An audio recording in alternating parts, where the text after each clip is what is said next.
O líder religioso, ele pode requerer vínculo empregatício com a igreja? Ele é funcionário? Bom, vamos lá, doutor. O porquê dessa lei e como que ela funciona isso na prática? Vamos lá, vamos tentar explicar essa curiosidade de muitas pessoas, né? Afinal, o padre, o pastor, né, o bispo, recebe salário da igreja ou não recebe salário da igreja? Ele é o empregado da igreja ou não é o empregado da igreja? Vamos por parte, tá bom? Essa lei que foi recentemente sancionada é a Lei 14.647 de 2023, que alterou o artigo 442 da Consolidação das Leis do Trabalho, que é a CLT, acrescentando nesse artigo os parágrafos 2º e 3º, para determinar que não há vínculo de emprego entre as entidades religiosas ou instituições de ensinos vocacionais a seus ministros. Então, membros de instituto, por exemplo, de vida consagrada, de congregação, ou de ordem religiosa, ou de qualquer outros, que eles se equiparam. Então, não há vínculo de emprego. Em regra, existe exceção entre padre e igreja, ou pastor e igreja. A lei, ela diz que a inexistência do vínculo aplica-se também aos membros que se dedicarem parcialmente ou integralmente à atividade da administração, entidade, instituição. Nós podemos trazer aqui o exemplo do pastor que tem lá sua família, trabalha, e ele, ao mesmo tempo, é pastor na igreja. Então, mesmo que essa ação do pastoreio seja parcial, não há que se falar em vínculo de emprego.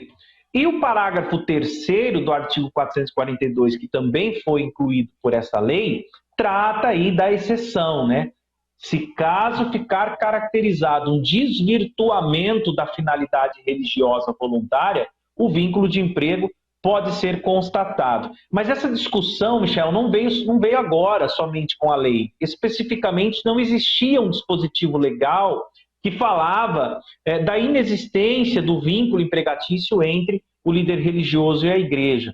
Nós temos, por exemplo, a Lei 9.608 de 1998, que trata do trabalho voluntário, e lá poderia se enquadrar que o religioso que presta serviço a uma igreja sem almejar uma remuneração, mas ele recebe como contraprestação, vamos dizer assim, uma ajuda de custo, ele já não teria direito ao vínculo empregatício. E se nós trazermos ainda o Estatuto Jurídico da Igreja Católica, que é o Decreto 7.107 de 2010, no seu artigo 16º, diz o seguinte lá no parágrafo 1º, olha, o vínculo entre ministros ordenados ou fiéis consagrados, mediante votos com a diocese ao qual ele está incluída, ou institutos religiosos, né, ou equiparados de caráter religioso, deve-se observar a legislação trabalhista brasileira,